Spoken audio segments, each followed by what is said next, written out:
So let me go ahead and jump into it. A quick introduction. My name is Val Baraket. I'm one of the co-founders and the CEO. We've been around since 2015. We were actually Titan's first dealer when they started back in 2015. And then in 2020, we branched off and started doing our own installs away from Titan. So that's what we've been doing since then. So we understand the market. We're currently just in Arizona right now. So we really, are focused on this, on the state, right? So that's a little bit about who we are. So let's go ahead and dive right in to SRP and E-13. So the things that I want to cover on it is, how does it work? First of all, we're going to how does it actually work, right? And then does it make sense? And that doesn't make sense. I think that's really going to be, as everything in solar, I mean, that's really going to be up to the customer, right? Like if they're like, hey, I like this plan and so forth, but just seeing the numbers, a lot of the times. So first of all, how do the export rates work? So if you guys have done, obviously, I'm sure everybody here has sold APS, probably very familiar with APS, right? With the export, right? And so, basically the export rate works, everything that, all the energy that's used from your solar system is your house uses in real time, right? And then it's everything you don't use is exported back to the grid, okay? You're going to end up exporting a lot of power back to the grid. And I think that's sometimes one of the things that maybe isn't fully understood.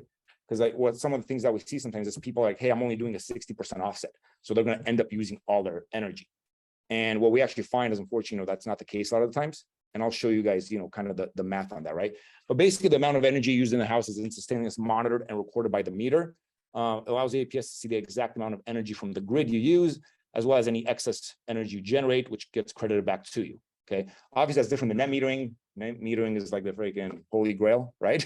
Makes it simple. Everything you export back, they net it against your usage. You used to get a nice $20 APS bill, and so that was nice, right?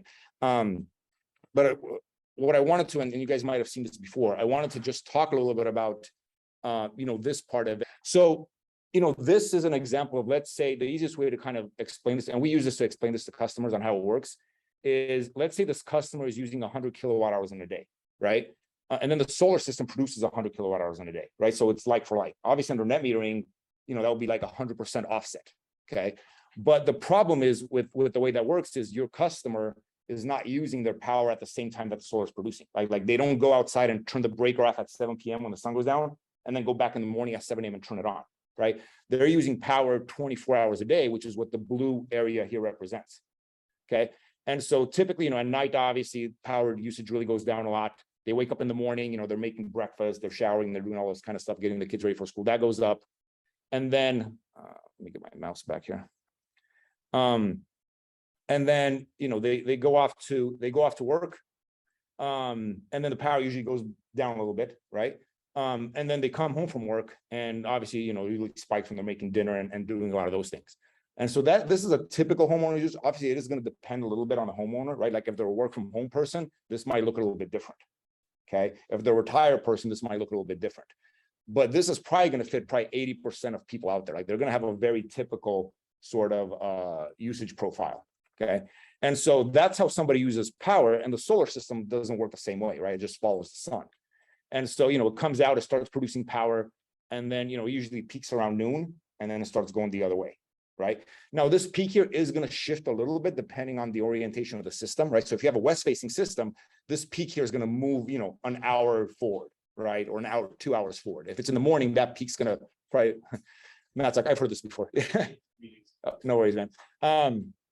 And so that's going to change a little bit, but you're still going to end up exporting a lot of your power. Typically, we find like on average, you're exporting about 60% of your power annually, like it's going back to the grid. Okay. And so it's important to understand the concept. Yeah, Sam asked on here, Sam, this is representing like 100%, what would be considered like 100% offset. Okay. One of the things too, with the way that we do our proposal, we have our own platform that we've developed, but we don't show, if you guys ever ran into one of the proposals, we don't show percent of offset on our proposals at all. We show production and we show usage, but we don't show percent of offset because I feel that it can be very misleading, right? Because if somebody just sees 100% offset, obviously the natural thing that they're going to think is like, oh, my whole thing is offset, right? And in net metering, that's true, but without net metering, that's not true. So we don't actually show that, right? Okay. So going back to this, so, a lot of your power is going to be exported out. And so that's how it works. This is how APS works as well. This is how SRP E-13 works. Okay. And then how does it actually work with SRP? Well, SRP, it's obviously a time of use export plan. You know, you're basically paying for all the energy that you use from the grid that's not covered by solar. And just to kind of go back to this real quick, this here, so where you guys are seeing where they overlap, your house is completely covered by solar here. So you're not drawing anything from the grid, okay? The big thing that's going to be important when we talk about SRP is in the summer, their on-peak time, and we'll get that in a second, is 2 to 8, right? And so if you guys notice, you know, and this is done in a 24-hour clock, because it's easier to understand. So 20, right, 2,000 hours like a military is 8 o'clock. You'll notice that at 8 o'clock and in this whole blue area, this is not covered by any solar.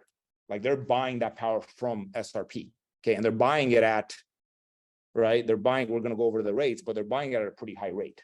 And so that's something to keep in mind that I think sometimes maybe is not realized, that you're still buying a good chunk of power from SRP, like even, you know, even if you have solar on peak, okay? And so obviously, you know, you're getting all your, whatever you buy from the grid, you buy from the grid, whatever you're exporting out, they give you 2.81 cents, okay? And then at the end of the month, they're adding up all those 2.1 cents and applying it as a, essentially, it's almost like a gift card, you know what I mean? It's like a credit to your bill. And so like if your SRP bill is $200 and you accumulated $50 in credits, then your bill is $150, right? So very, very, I mean, literally the same thing as APS, like they work the same way, okay? And so going into their actual rates, right? So, I mean, literally SRP is like evil in the way that they design their plans, right? Like they just found a way that, you know, to make it work as little as possible with solar. So in the winter, they actually have two, you know, they have two different on-peak times. So it's 5 a.m. to 9 a.m. and then again, 5 p.m. to 9 p.m., right? When does the sun set in the winter? Like 5:30, yeah, right? If, you know, if not, and then when, you know, obviously, and it comes out like 7:30. And so a lot of this power is being directly from the grid. The good side is it's not very expensive. It's under 10 cents a kilowatt hour, right? And then in the summer, their on-peak time is 2 to 8. And that's their May, June, September, October. And then they have a summer peak and it's the same 2 to 8, but it's 24 cents a kilowatt hour. You guys might have recently seen it. There was an article yesterday. SRP rates are 4.7% this year, and again, 4.7% next year. So the rates are going up, which isn't as much as maybe was anticipated, but for SRP, that is pretty high. They usually don't go up a ton. So for them to have like a nearly 5% increase 2 consecutive years, yeah, that's a pretty big deal. Okay. So that's how the concept works, right? Like you're going to be exporting quite a bit of power still. And so what I wanted to show you guys is we have built out an SRP E-13 calculator. And this really, you know, this really shows, I think it helps better understand that back and forth transaction. Okay, so let me bring, okay. So this is a customer that's using about 16,000 kilowatt hours a year. Okay, it was actually like 15,900 something, we rounded it up, okay. And so what our calculator does is, you know, this is sort of the front paging part of it, but, you know, you put in the customer and it's pretty detailed. We are big on being accurate. We even like taking like the actual tax rate per where they live, right? And so we put in their zip code, we put in the usage, we put in the customer production, their on-peak level, and then this gives you an average remaining bill and sort of the quote unquote offset, okay? And so what I want to show you guys is month by month. So the way this is figured out, it's literally importing in. So if you guys have ever done the math, right, there's how many hours are there in a year? There's 365 days in a year times 24. So there's 8,760 hours in a year, okay? And what this calculator basically does is it takes every hour of the year, okay? And then what's the customer usage? And then what's the solar system production? And it basically compares the two, okay? So like, for example, if I go to, you know, July 2nd, right? And this is super small. So let me see if I can make this bigger here. Better? Yeah. All right. So let's say July 2nd at midnight, okay? The house is using 1.41 kilowatt hours. The solar is producing obviously nothing, okay? So you're buying 1.41 from the grid, okay? Obviously, you know, sun comes up, right? House is using 1.41, solar starting to produce a little bit. You're buying that much from the grid, okay? And there's that sort of, you know, the usage starts going up and then it starts going down a little bit. You know, AC's coming on, it's being used more. And then as you notice, as the day goes on, the solar production keeps, you know, that keeps going up till about 2 p.m. on this particular house. Well, actually about here, right? So about 1 p.m. From 12 to 1 is your best production here. and then it starts going back down. Okay. And so as that keeps going on, that's your on-peak period. That's what we're talking about before. So up to 7 o'clock, you're using this, but your solar system's now only producing 0.37. Like it's not producing a ton. Okay. And then from 7 to 8, you're still on peak. Your house is using 2.8. Solar's producing nothing, right? And so you're buying 2.78 kilowatt hours like during that time frame in the summer on super peak, right? Which is like 24 cents a kilowatt hour. And so what our calculator does, it basically does this for the entire year for every hour. And then it gives us the results on this side. Let me see if I have any. Okay. Right. And so this is the, this literally breaks down and, what's their total usage on peak and off peak. So this customer is using a total of 1629 during this month, off peak, on peak. Okay. Here's the production, all these different numbers. But the one that you can see, so in the summer, you're going to be using quite a bit of your solar power, right? Because obviously a lot of the power is being used during the day, the AC usage. And so in this month in July, they're using about 85% of their solar power. Okay. If we go to June, they're using about 78%. If you go to August, they're using, starts going down. It's 70%, 61%. You get in some of these months like March, and in March, they're only using 25% of their solar power. 75% of it is going back to the grid, and they're getting 2.81 cents a kilowatt hour for it, right? And so we turn this into a calculator that basically, figures out what that is. And the other thing that it does, which is another thing that I think a lot of times people, I think we're sometimes, in my opinion, that's what I said, my goal is here to sort of like present how we look at it. And then I would love to have like, hey, how do you guys, how are you guys seeing it? Like, if it makes sense, like how are we coming up with the numbers and the info, right?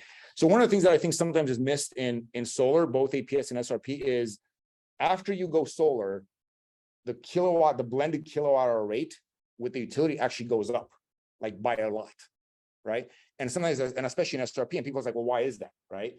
The simplest way to look at that is, you guys know SRP has that $32.44, right? If it's a 200 amp service, it's higher, 40 some odd dollars if it's a 400 amp service, right? And so the easiest way to look at that is, if they're charging you $32.44, let's say you're only using 100 kilowatt hours from the grid. Like, what's your kilowatt hour rate? Okay, it's 32.44 cents.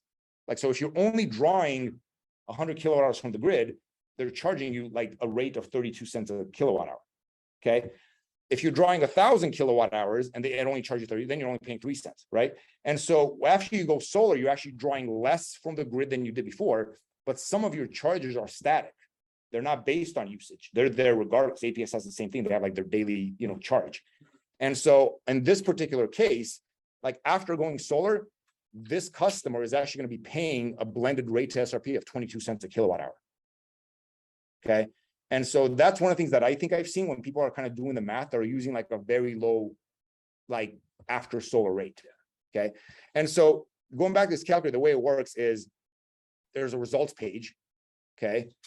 And so on this particular customer here, it's going to break it down by, here's the solar production month by month. And then here's their bills month by month, and then their roll bills. And so when we present a proposal to one of our customers, we tell them like what their average monthly bill is going to be, but we do also say like, hey, just making sure you understand that is an average bill, right? There's going to be months that it's much lower, and there's going to be months that it's higher, because you want to set that right expectation. You know what I mean? If you tell them $65 and you don't explain that that's the thing, and I love customers, right? When it's $33, they're not saying, hey, you said my bill is going to be 65. Why is it 33? They're not doing that, right? Or if they're an APS and it's negative, like, $150, they're not complaining. But then in the summer, when it goes to 127, now they're complaining.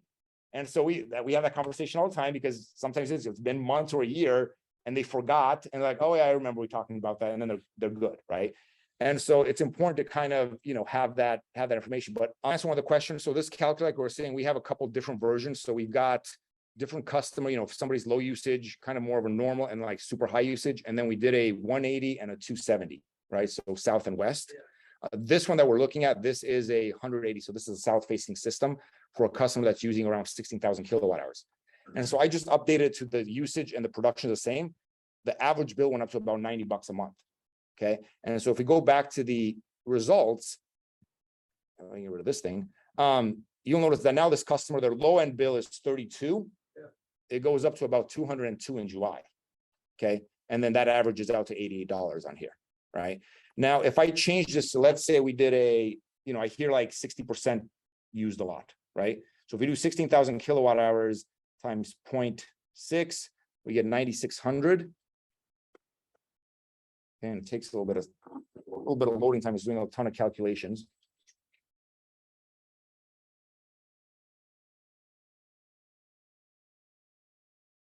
Okay, so I did a 60%, and you guys will notice the remaining bill went up from $89 to $117, right? So this is for a customer using, and the reason obviously it went up a ton because we a lot less solar. Obviously, a system that's 9.6, that produces 60% is going to be a lot cheaper. And so your solar payment is going to come down a lot, but your bill is going to go up. So, but let me show you guys west and south. And so on here now we've got so this is our south facing $16,689. If I go to west facing, it dropped by about $9-10 a month. Okay, so it is definitely going to be beneficial to have it west facing. Okay, and so like for example, if we go back to, let's say we go back to July, right, and we go back to like 4 o'clock, right? If you look at 4 o'clock on a west facing system, the house is using 5.53, the source is producing 7.48, so you're actually selling back about 2 kilowatt hours. If I go back to the south facing on the same one, what day and time was that at? The first at 4 p.m. Okay, you'll notice the usage obviously the same, but now the system's only producing 5, so you're actually buying 0.53 kilowatt hours. If it's west facing, you are selling back 2. Okay, and so it definitely does help if you put it on the west facing, right? Obviously, if it's a mix, it'll be somewhere in the middle, and so that does help. If you guys can put the systems on a west facing, you're definitely helping out the customer. It's going to have better savings for them. But doesn't the south facing roof get more sun than the west facing at the right time? It does, but not at the right, not when you need it most, right? So with time of use, even in APS, you know what I mean, their on peak time is 3 to 7, and so that's when it's really expensive. 4 to 7, sorry, yeah, it's 3, it used to be 3 to 8, 4 to 7. And then SRP is 2 to 8, and so you're going to want to get as much power produced like in the afternoon, as little as possible in the morning, especially like APS. If you guys know, in the winter they have like their super off peak, yeah, and you can buy power for like 3 cents. You know what I mean? 3. Yeah, you can buy power like stupid cheap, right? And so you want to produce as much of your power in the afternoon as possible.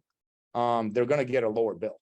You know what I mean? The thing is, a lot of times you have to increase the system size, so it kind of balances out, right? But you will see, depending on the system size, you will see a lower bill on the west by about $5 to $10 less. Okay, on that. So let me go ahead and change this back to 9,600. So this is a 60% system, and I'm going to do that to both south and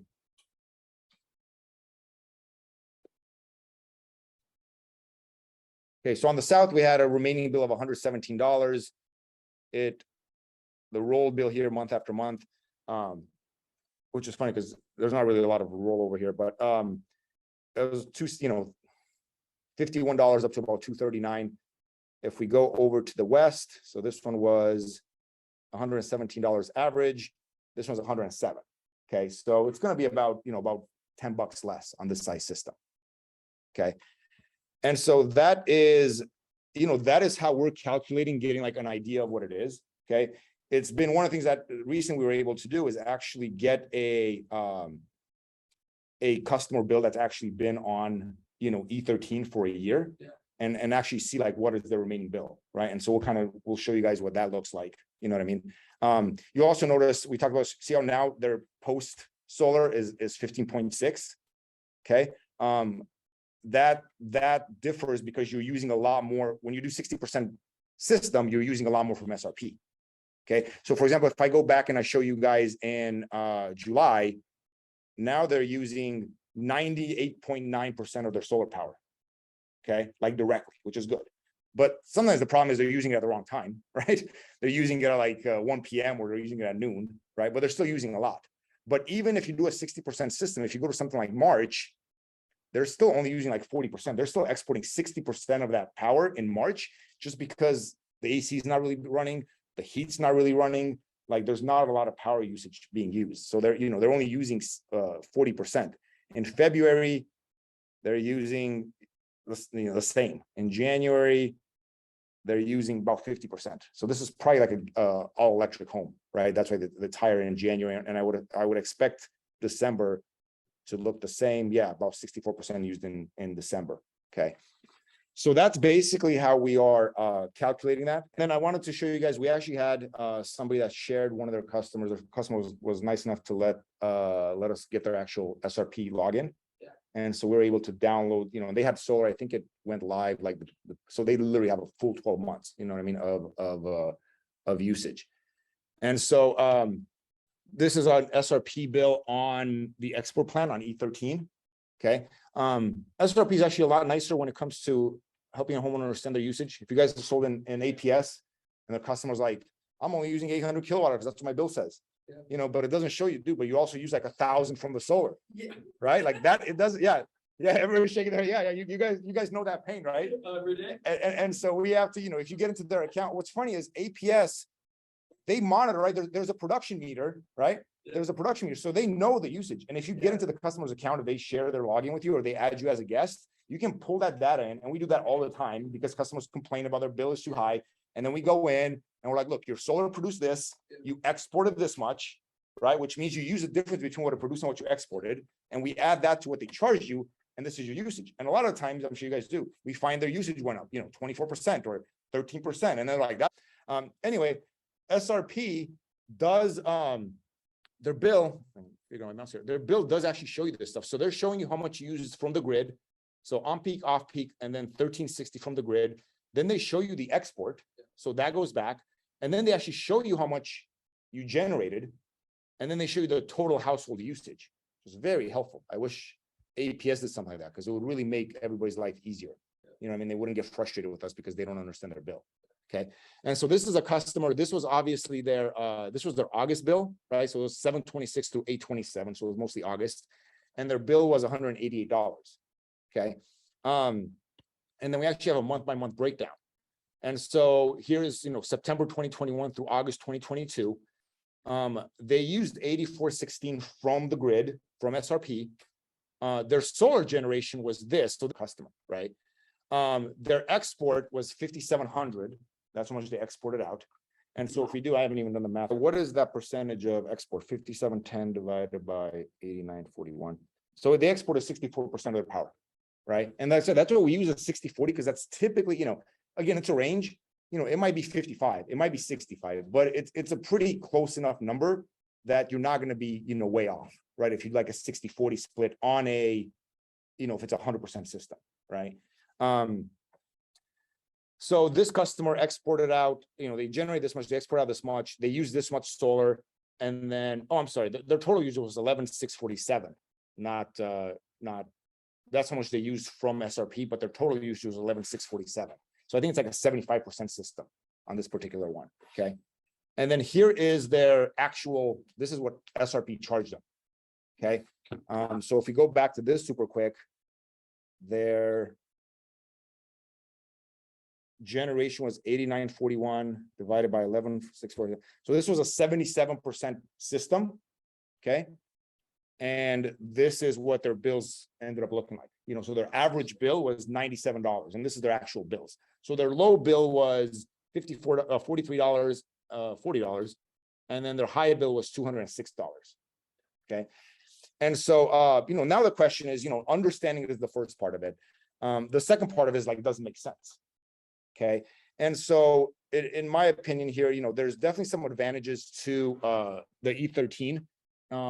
The biggest advantage, I think, is just sort of the ease to the customer, right? Which is the flip side of the disadvantage of E-27, right? And then, so basically E-27 is, they're the opposite of each other, right? The advantage to E-13 is they don't have to worry really about, obviously, demand, right? They don't have to watch, they can just kind of live their life like they were living, right? And that makes it much easier.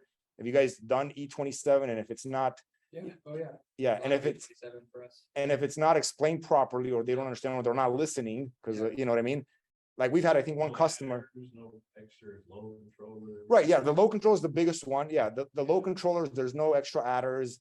Myself, it's like $3 grand. So that kind of, that puts you sometimes out of the realm of it making sense financially for the customer. Well, we'll go over that. So I have an example, and I want to review that real quick.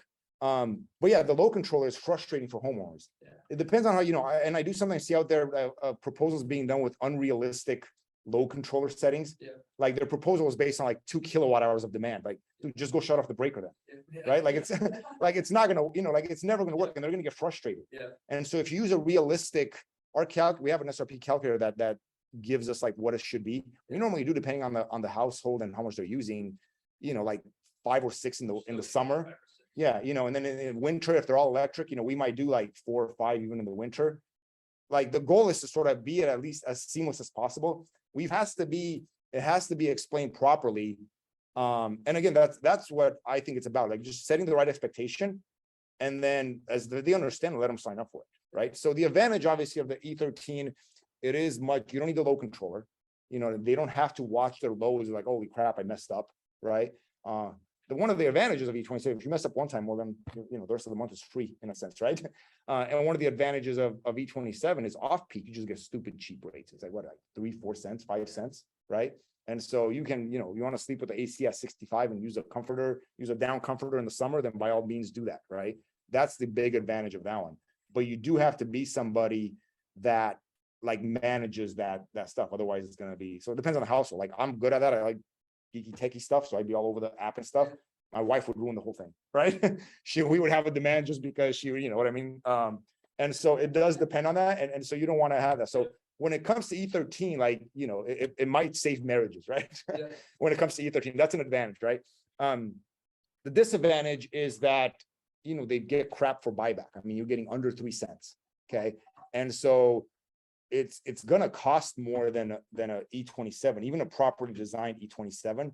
They're gonna save less money on E-13 than if they were doing E-27, and usually especially long-term. So this is a customer that's using about 19,000 kilowatt hours a year, okay? And basically what I did is, this is a solar system going from all the way from 30% offset all the way up to 80% offset, okay?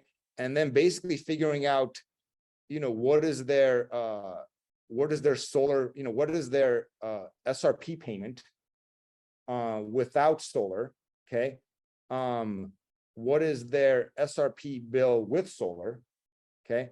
And then here's the production, here's the system sizes. Obviously the system size gets bigger, which means the loan payment gets bigger, right, as that goes up. Then you've got your total SRP plus solar bill, and then here's your monthly savings, and then here's your yearly savings. And then this also breaks it down in, it going up 4% a year, with SRP. Here's what it would look like at the 5-year mark, the 10-year mark, and the 15-year mark.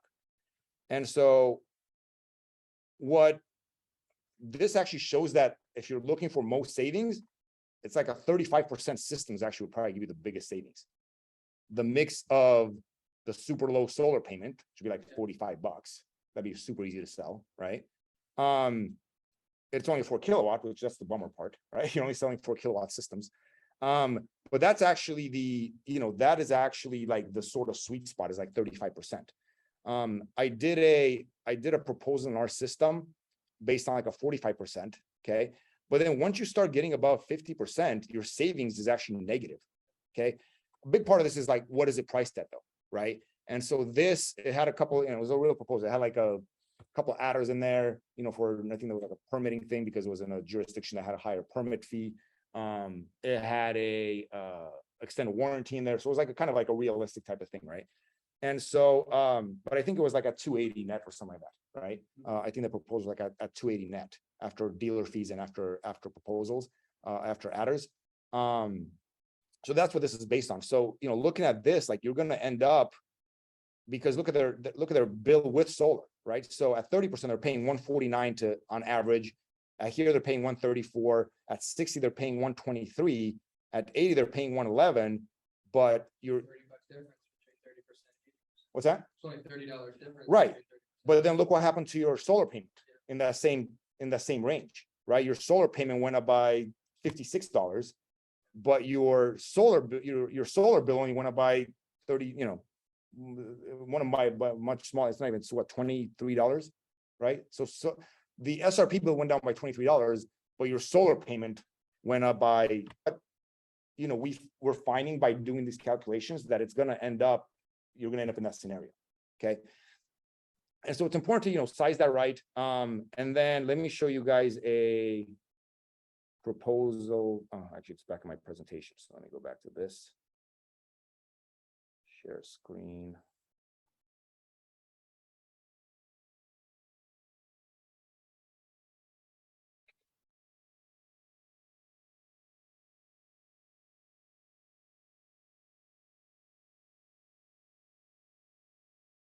Okay.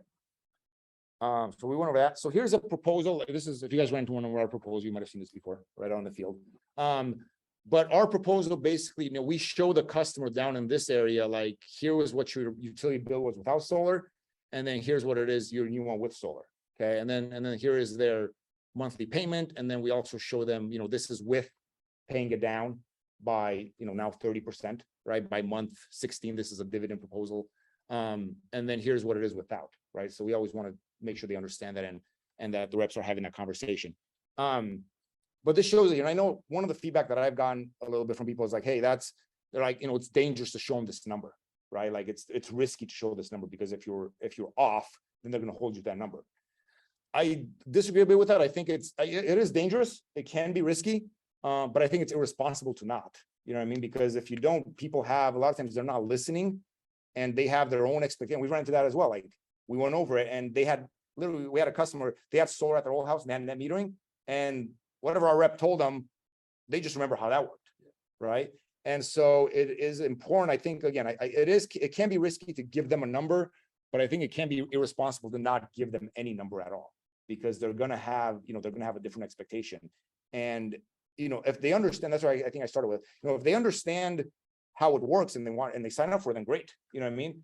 But, we're definitely big on like not putting customers in a situation that they don't know is potentially worse for them. Right. So like in this particular situation, this one's not worse. Like this is like a break even, which is great, right? Because then you start talking about the benefits of solar. Like why would you pay $195 to SRP when you could buy solar for the same price? Like you're already paying them with, this is an E27 proposal, right? So the price went up because we have to allow a load controller. Okay. The payment only went up by like $9 a month. Okay. But their utility bill went down by $32 a month. Okay. And so now they're paying, $170. Now they're actually saving about $25 a month versus saving nothing per month. Okay. And so that's why we typically show the E27, because as you guys know, and it depends on how you sell it, right? If you're selling off savings and it depends on your customer, then that's going to be more important. If you're selling it on value and future savings, then it's different. But if you take a look at their 25-year savings with solar, for this one on E27, it's about 26 grand. On E13, it's about 12.5. Okay. And so your savings is definitely going to be a lot lower on E13. Okay. And so, going back and, looping back around in this, does it make sense? I mean, I think it can, it can, as long as the customer understands like what it is. And as long as like the rep understands what it is and they're giving that information to the customer, then it can make sense. But I think, that I think in my opinion is something for the homeowner to kind of decide on, right? Because again, some of the things that we run into, and like I said, we'll break out in kind of like a discussion here on, you guys seeing different results. Because that's the thing, like I like that I got somebody's SRP and we can actually look at a bill. If you guys have customers and we don't even need their login, we just need a copy of their bills. Like if you guys have customers like, hey, I've had a customer that have been on E13 and we found that it's different. Like I would love to know that, because that would actually be really helpful, because the data, we're very data driven.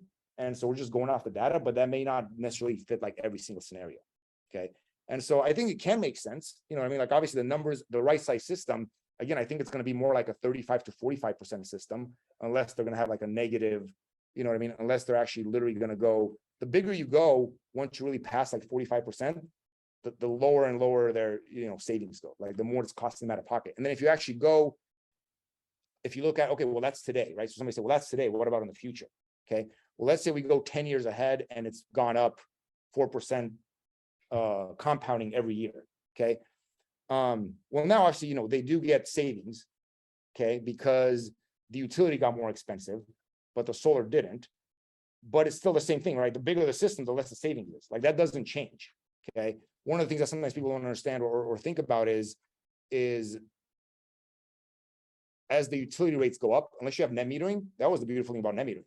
APS could cost 40 cents a kilowatt hour, and then your value was 40 cents a kilowatt hour, right? The downside with some of this stuff is the bigger the utility is, only the percent of actual offset is actually helping.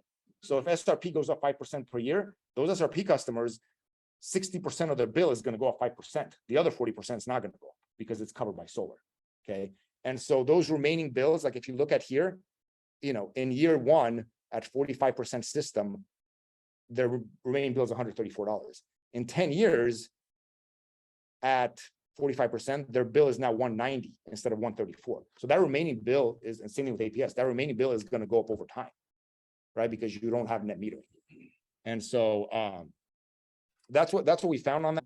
Of E13, we sell all to E27 from our perspective, just because we've done the calculations a couple times now too, and kind of agreed with you guys on that sense.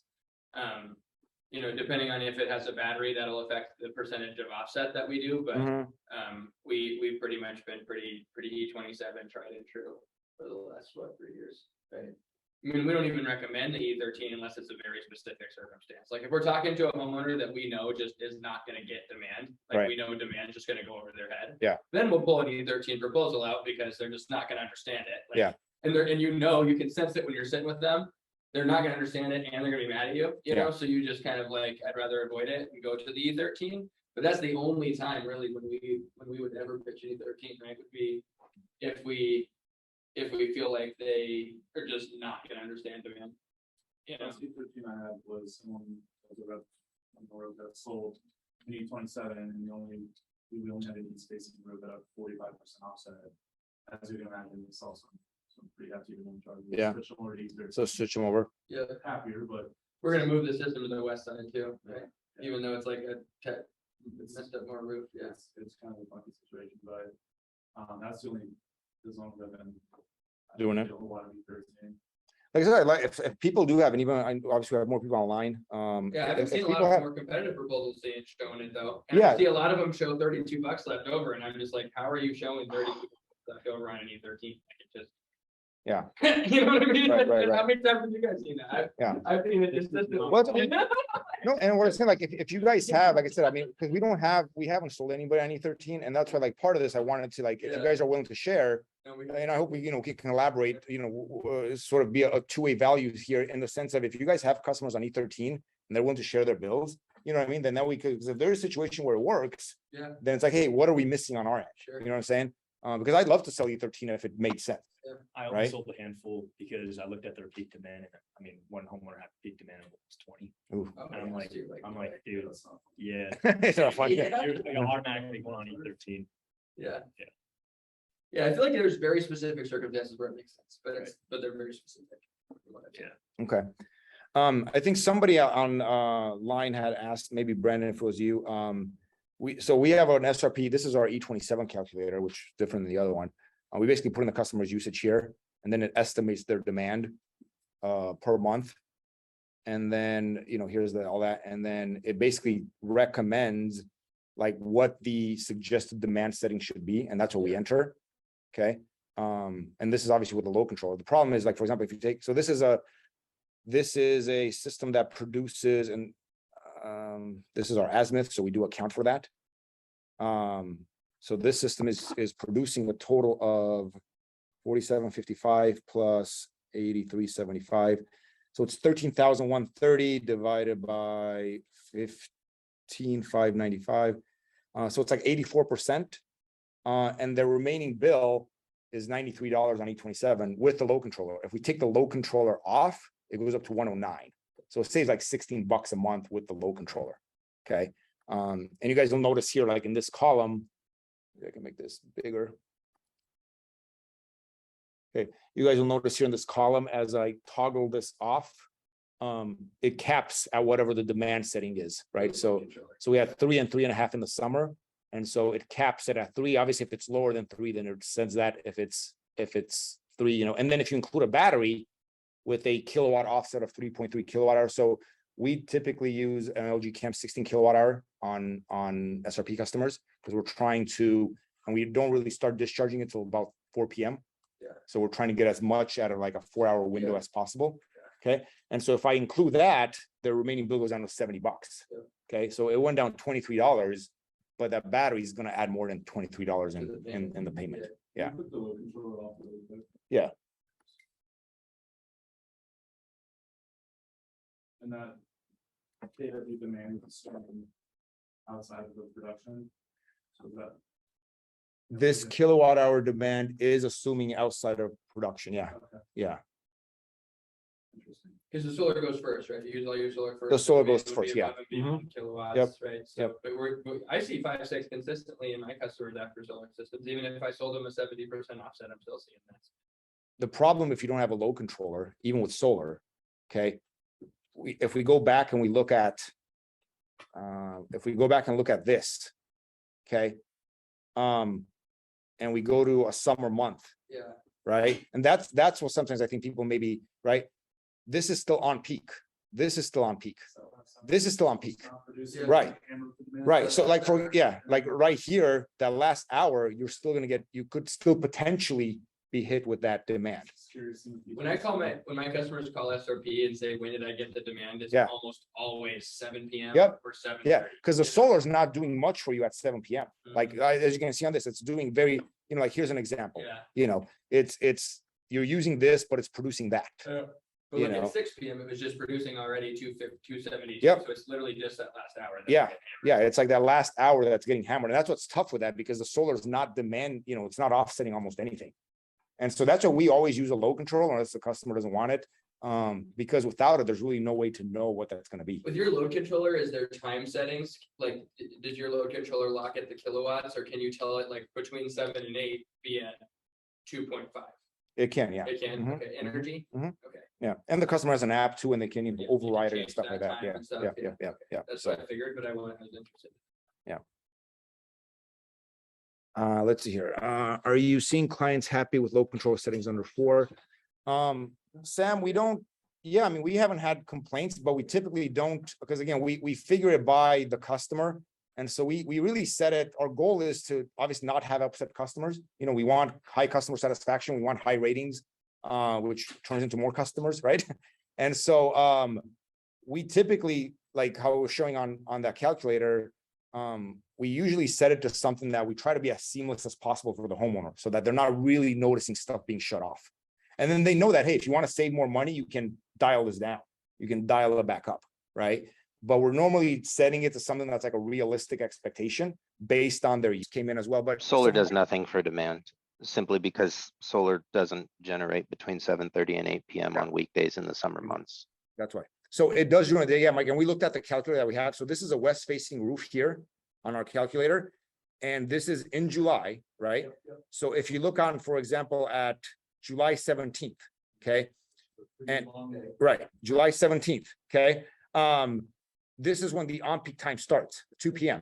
So the solar, your house is using 5.38, the solar is producing 4.48. So your demand is only 0.9 from the grid. Great. That's $7, right? That's what every first 3 kilowatts is $7, right? So it's $21 for you first, which is great. Then at the 3 o'clock hour, house is using 6. You're producing this much. There's your demand. 4 o'clock, this is going down. 5 o'clock, 6 o'clock, 7 o'clock, right? You're still getting hit with this demand, right? Now, luckily, the demand didn't super jump until 8 o'clock, right? For this particular customer here. But yeah, you're going to be not offsetting a ton. Like you would have to really overbuild a system to get like a lot of offset at 3 o'clock. Load controller comes in. That- You're getting right. more power without the load controller shutting anything off. Yeah, but you could also use the last hour, you could have a big gap. Yeah, you will have a big gap. The load control is going to be, but then you could use the load control for the entire period. You know what I mean? Like it will do the same thing. Like the solar is going to help offset it. So, to that is like the small of a system on E27, as small of a system that makes sense for you to sell is the right size system. Because as we looked on here, and this was with E13, but when you which one it was this one, right? So as we looked on here as their savings, their savings after 45, like the sweet spot was actually 35%, like on E13. Everything after that, the amount that the APS or the SRP bill goes down is disproportionate, not favorably to how much the solar system costs more, right? So here, this went down by $5, but the solar payment went up by $9. Well, that's in year one too, right? And that's in year one. But if we go to, let's say, year 10, right? In year 10, because again, the SRP bill is going to keep going up as well, right? Like a portion of your SRP bill is not being covered by solar, right? 60% of it, typically. So now, here, this went down by $7 a month. Is that $7? Yeah, it is $7. And then this went up by, again, this went up by $9. But this one is fixed, right? So the savings do get better over time, but the smaller system is still going to make more sense because the solar just simply costs more than what SRP charges.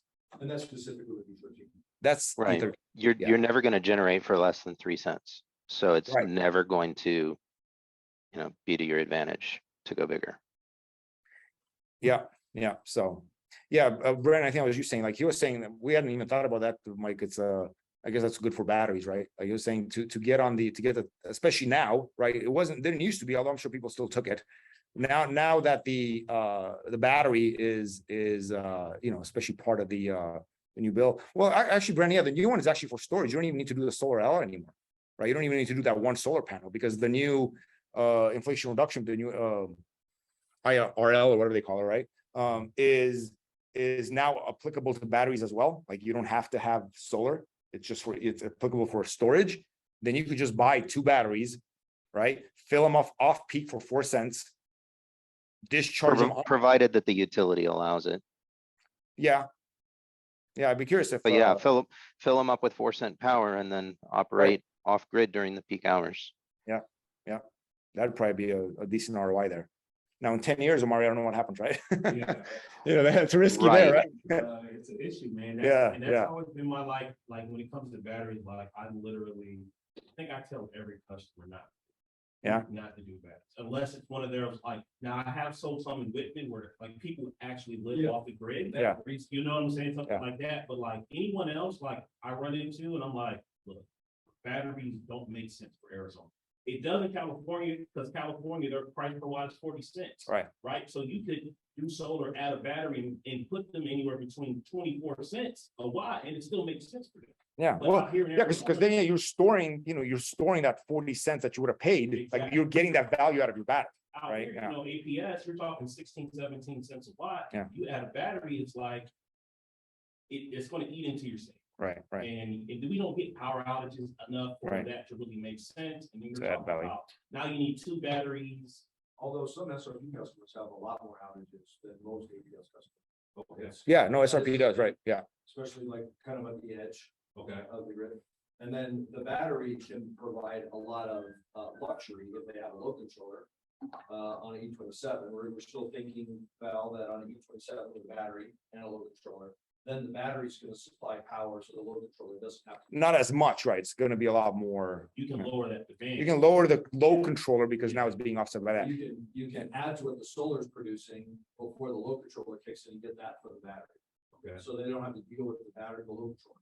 It's a luxury. Okay. Yeah, so that's the thing, like, so that's definitely not a savings, it's more so, yeah. And you're selling out. And the real sales pitch value proposition is not being worried about your consumption in the off-peak hours. Right. Yeah, you do what you want when you want. Agrees. Yeah.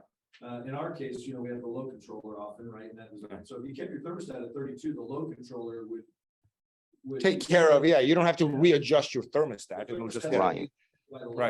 Right. Peak hours, Right. but off peak, you're at 72 degrees. That's much more comfortable than all your neighbors. Right. So. All right, everyone. Well, I appreciate everybody joining. Got to jump off. Hopefully it was a value. Like I said, if there is, I think Tom reply back. Tom, I would love to either send me an email at val@sunsolarsolutions.com or just hit me up on Messenger. If you do have if you've been on, you say you've been on E13 for a couple of years, we'd love to, see what your bills have been and what your system size and stuff like that. Just to kind of get more data. Like I said, we're very data driven, so we can go by the data. But if there is stuff that shows a sort of a different picture, I mean, that'd be super good. So appreciate everybody. See you guys next time.